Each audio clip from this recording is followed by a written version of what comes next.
Hello and welcome back to Granted Gardens. My name is Melissa and today we're doing something super fun. We're also in a different area than usual. We're in the office because I didn't feel like doing this at my kitchen table. Today we are going to be starting our new worm composting bins. Now I want to start off by saying that this video is not sponsored in any way. I just use the stuff that I use. It works and so I'm sharing it with you. Now a few years ago, Tyler and I decided we wanted to try vermicomposting, so composting with worms. And Tyler actually created this worm composting bin. He made it from scratch, just from stuff that we had lying around. And it's very inexpensive, it's super easy to make, and it worked fabulous. So I recommend this setup 100 times over. Now, moving on from that, you can spend a ton of money on worm composting bins, and it's really not necessary. As long as you have a basic structure, it's going to be successful every time. Now, last spring, we were getting ready for the wedding, and I decided I did not want a bucket of worms in our kitchen when we had people over from our wedding. So I dumped all my worms into my garden bed. Well, I decided quickly that I wanted to get my worms back. And the reason for that being, the biggest reason for that being is that I've just heard nonstop talk about us potentially not having access to things like fertilizer and soil come spring of 2023. And I need to make sure that we're staying ahead of that. We're staying ahead of that by building our own compost. We've been composting ourselves now for a couple of years. And that was when I was like, I really need to get those worms back. I really liked having access to nutrients that we could add to our garden that I could manage. I did not need to rely on anybody else for it. And the worms are a great way to do that. They're very easy to take care of, and they are going to provide constant nutrition for your gardens in the form of things like castings, which is their worm poopies.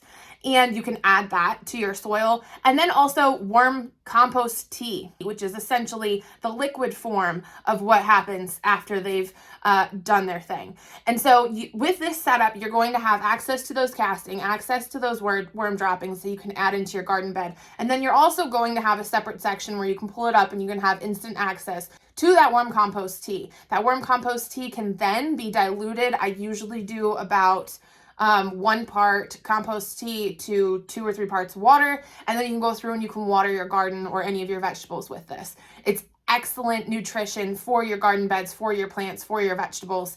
It's going to help boost that growth. It's going to support growth of your fruit. You're going to get a higher abundance, a better yield by just making sure that you're tending to the soil by contributing these worm castings and worm compost tea to your soil beds.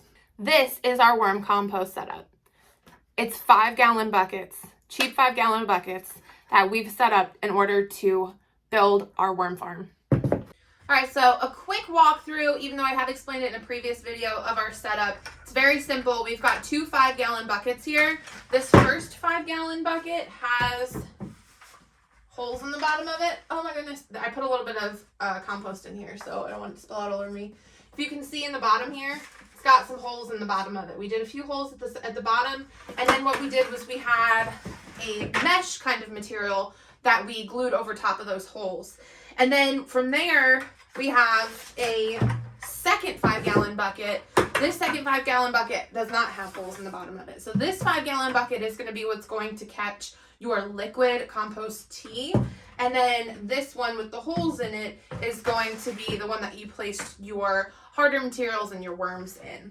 Then last but not least, we have this lid. The lid is going to look very similar to the bottom of that first bucket in that it's got holes in it. The reason for this is to allow airflow throughout your bucket so your worms can breathe. And then at the back here, you can see that mesh material that I was talking about we put on the bottom of the first bucket as well. We went ahead and put on the top bucket. On the top lid. That mesh material is really just designed so that your worms can't escape. Worms tend to get, especially when they first get set into their initial new home, they might get a little antsy and try to crawl out, and so this is going to keep them from crawling out. Now, mind you, this lid looks a little warped, so I'm gonna have to play with that a little bit because we had put it in the shed and neglected it a bit when we dumped our worms last time, but it's going to do just fine. All right, so first and foremost, what I've got in here is I've got probably 1 inch or 2 of just pure compost that I went out to our compost bin and dumped compost in. Now, this is really just designed to kind of give a foundation, give a nice cushiony little lay for your worms. Now, this bucket is just a bucket I have full of stuff. We're not going to actually utilize that bucket in the setup, but I just have it full of things. So the next thing that you want to do is introduce enough browns, a decent amount of browns. And what I'm doing with that is I just went out and collected leaves because there's plenty of them in the backyard at this moment. And I just went through and just collected, handfuls of those. I am going to go through and try and break them up a bit. When you're working with worms, in general, smaller pieces are better. That goes the same way with food when you're feeding them. It just allows more movement. It makes it a little easier for them to maneuver through their home. So I'm not putting a ton of effort into it, but I am going to break them up a little bit. Put a nice layer down of our browns here. All right, after that, I think I got probably about a third of my 5-gallon bucket filled. Next, I'm going to put in a little bit like more gritty stuff. I didn't really have access to a ton of like grit just on hand. So I dug through my compost bin just a little bit and I got down to where there was a bunch of eggshells. So I have a ton of eggshells kind of broken down into this little layer of compost. So I'm going to go ahead and add that. That's just another thing for your worms to kind of chomp on, give them something to get them started. I also noticed in my previous worm beds that I've done was that sometimes the eggshells, like if they were more whole, these are all really crunched up, the worms kind of like to crawl in them and like hang out in those areas. So it makes for a little party nook, I guess, if you will, into your worm composting bin. Okay, so now I've got a few layers in here. Before I go adding my worms into my compost bin, I do want to check the temperature. It is frigid outside, like it is really cold. So, and my worms have been sitting inside the house. So they're kind of right now at lukewarm, the house temperature area. They've been in here today. So I just want to check my mix here and make sure that it's not too cold. Now in the listings here that come with my worm instructions, which I will get into in a minute, I'll go into detail on where I get these from and where I get my worms from. In the listing here, it says that you want the temperature to be anywhere between 40 and 80 degrees. So that's what we're shooting for to have in this. So I've got my thermometer here. I'm just going to shoot this real quick. I'm getting 50. So it's saying it's 50 degrees in here right now, which is ideal. It's perfect for them. Now we're going to get into the fun part, and that's opening the worms. And I'm going to take off my rings before I do this because I know Tyler would be really, really devastated if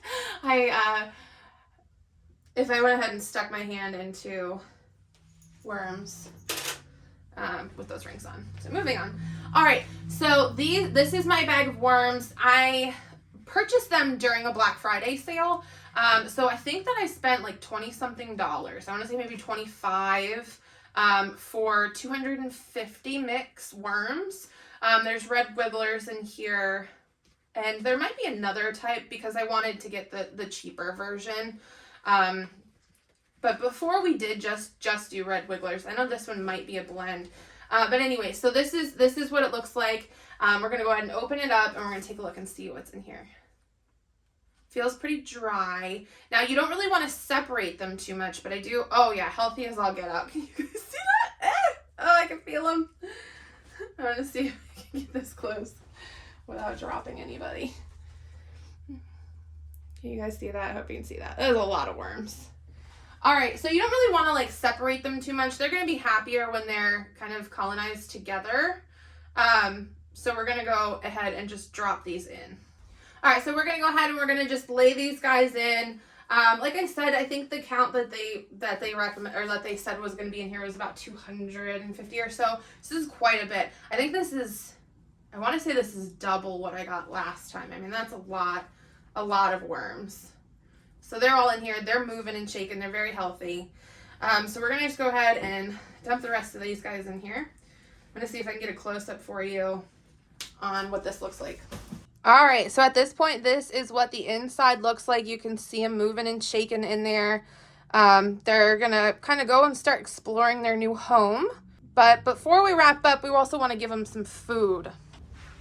Now, another important part while you're building this is you want to make sure that it stays moist. Now, a lot of this stuff that I got from outside was fairly damp still because it had just rained the other day. But since we added them and that their soil is pretty dry, I'm just going to go ahead and spritz down the top of this really well. You don't really want to soak it to the point where it's like saturated or dripping, but you just want to keep it nice and moist.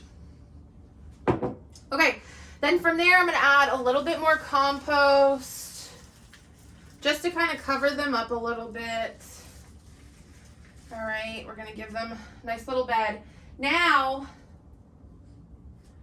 we're going to feed them. So one thing that we had leftovers of were these peppers that were a bit neglected and were exposed to the freeze, so they're a little mushy outside that we were growing. So we're going to go ahead and give them the peppers. We also had a couple little green tomatoes. I did go through and just chop these up. If you want your worms to process the food even quicker, you go ahead and toss it in a blender. That's going to make it a lot easier for them to get through quickly. But for now, this is going to be just fine as they get acclimated. They may also not kind of start doing their thing quite as fast right away because they're still going to try and get used to their new surroundings. So you don't necessarily need to feed them heavy, but you want to give them something to munch on while they're getting acclimated. Now, the stuff that you can feed your worms, you can feed them any of your kitchen scraps. We usually call our kitchen scraps chicken snacks, so that's where that came from. But you can feed them anything like that. Things like maybe fruit peels or different vegetables. Like if you cut off the tops of your peppers, you can toss those in. If you have to cut bad spouts out of tomatoes, you can toss those in. So we've got our food in here just a little bit to get them started. I'm going to top that again with just a little bit of compost to make the worms kind of feel secure and at home. I'm going to mist this again. You really want to keep it kind of moist, but like I said, not saturated. My friend Natalie from Hey It's a Good Life, she spoke at HOA this year, and she used the term you want it to feel like a damp sponge, okay? Not like dripping, but after you like kind of run a sponge underwater and squeeze it out, you want the soil to feel like that. And I thought that was a really great explanation for it. So we've got some moisture in there. And then last but not least, I like to top coat it again with some browns. What I've got here is just some straw. And so I'm going to just top coat that here just to give them a light layer right on top there. Now the straw, what that's going to do is it's going to kind of keep the stuff that we put in, and it's going to keep anything else out. One of the things that I used regularly before when I didn't have access to straw was newspaper. And I can link my video that I've done of my worm bins below if you want to see those. I would just rip up strips of newspaper and set them in, and that works just as fine as well. It kind of just helps keep the ecosystem inside as opposed to having it exposed to any, the air and surroundings, maybe any flies or such. It just kind of keeps the stuff happening on the inside. And plus, newspapers just seem to be more readily available to us than, some of these more natural resources that we might not have access to year round. So this works just fine. All right, so that's the setup. That's what we've got now. We also have a bit of a mess.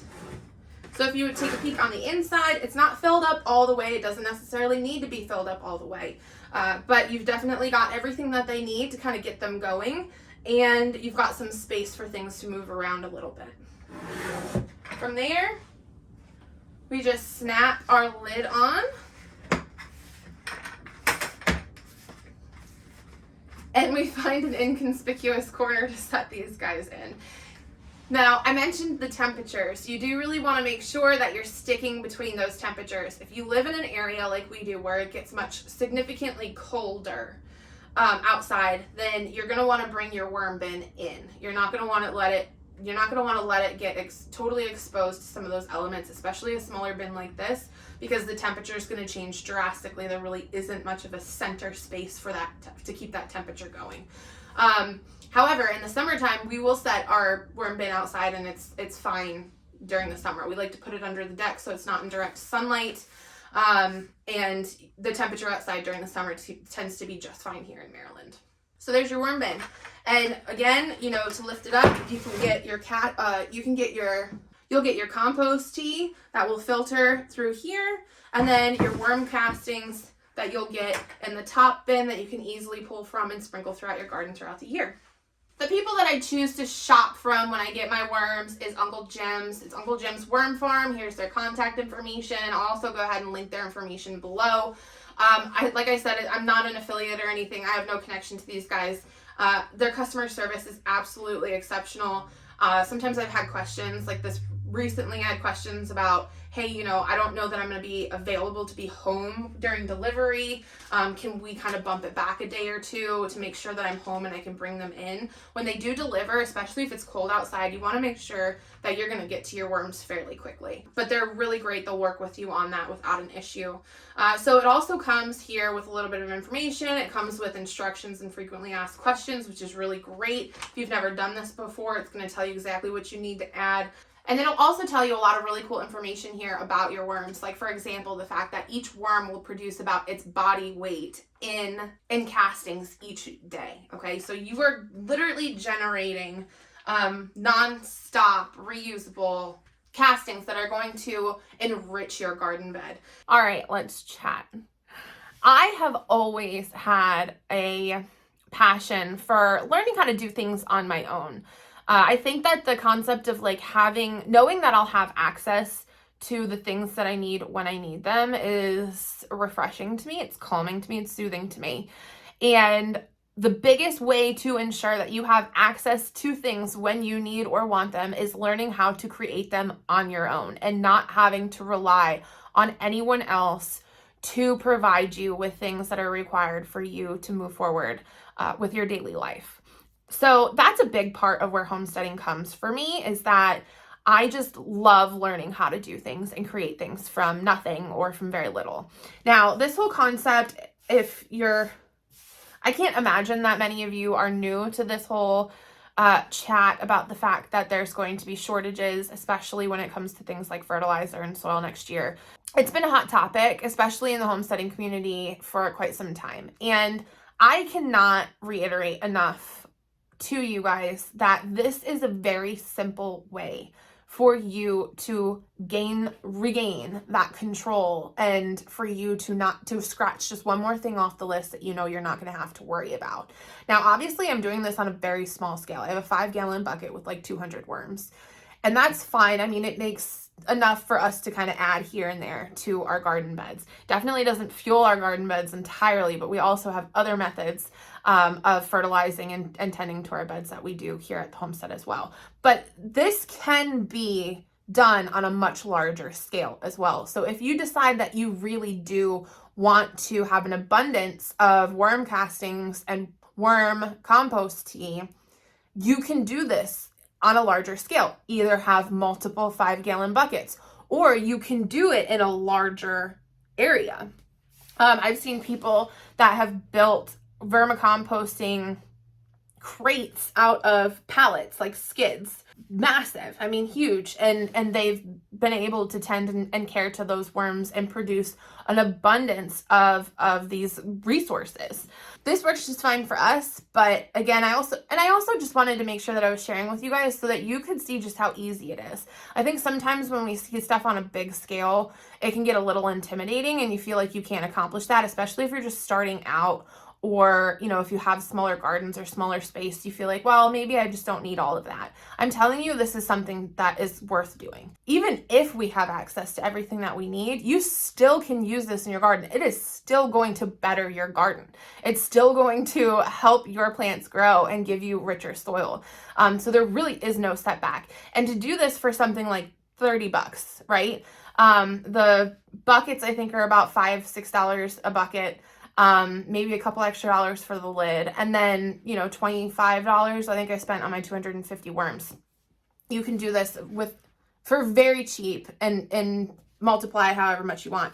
Now, also take into consideration the fact that your worms are going to multiply, okay? So once they get set down and settled and they start living their happy life, they're going to have worm babies, okay? There's going to be more. Your worms are going to grow. So you could start off with one of the cheaper ones, say 250 worms, and then after a year or so, you could go ahead and divide them up into two buckets as well. So it's not something that you necessarily have to front money for if you have patience and you're willing to give yourself time for your worms to reproduce. That's what I got for you guys today. I'm so excited about our new worm composting bin. I'm pumped. I really hope that this video has encouraged you to go out and get your hands on some composting worms, even if it is just a little something to get you started.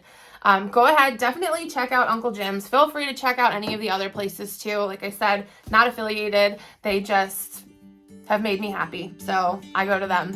As always, thank you guys so much for watching, and I look forward to sharing more with you soon.